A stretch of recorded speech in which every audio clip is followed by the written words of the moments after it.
Exercise number 2, common word. Words, words, words, said a character in a well known play. Full stop. So much was said, so little done. Full stop. In a way, our life is made up of words. Full stop. It is through words that we give expression to our ideas, and through words that we can keep in touch with other people. Full stop.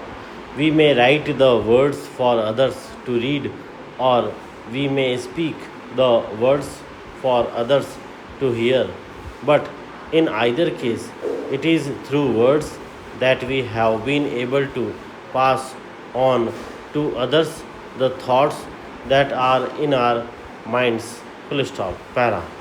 Are words quite necessary to a highly developed state of thought? Sign of interrogation.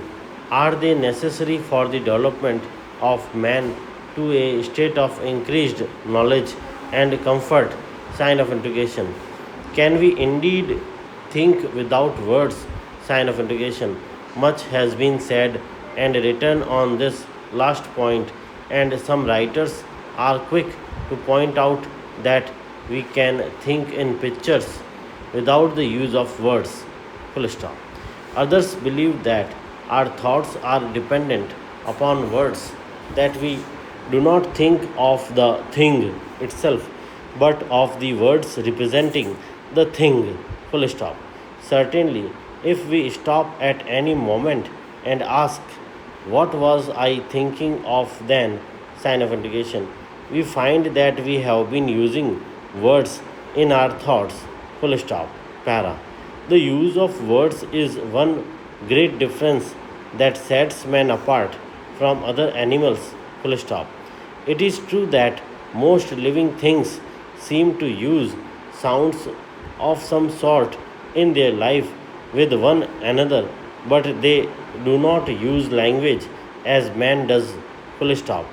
So far as we can judge from historical records, man continued in a very early state of development until he began to speak.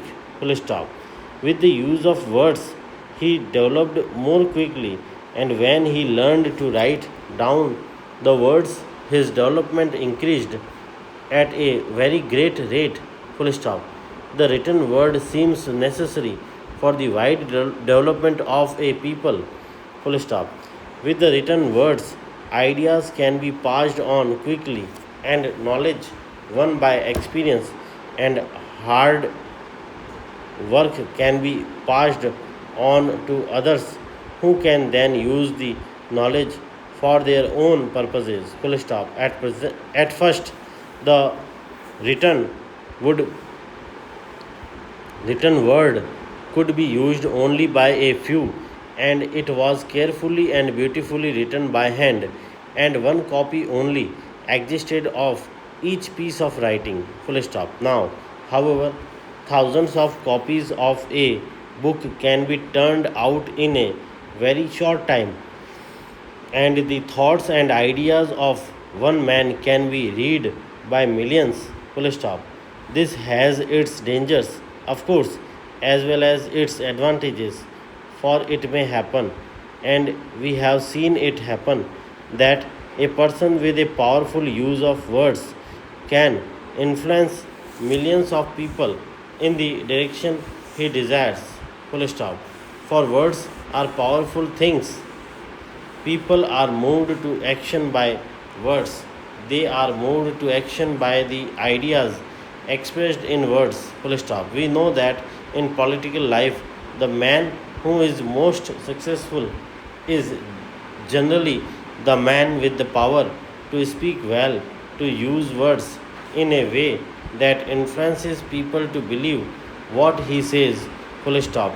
We know that in business, the best salesman is the one who can overcome his customers with words, who can make them believe that what he has to sell is better than what other people have to sell.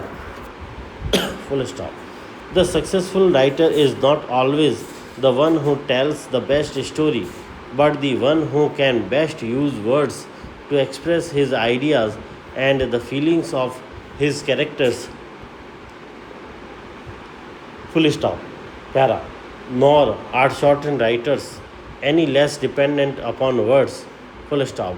Shorthand writers depend upon words for their very existence, as shorthand writers, for without words there is no shorthand in the sense in which we understand it. Full stop. Even the old picture writing was a form of shorthand, for one picture had to express quite a long story. Full stop.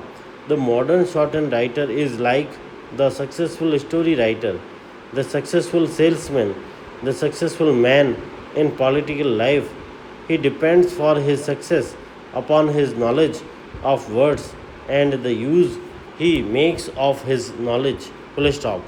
The successful shorthand writer must understand and be able to use a very great number of words, and he must know the words used in a very wide field of subjects. Full stop. Para.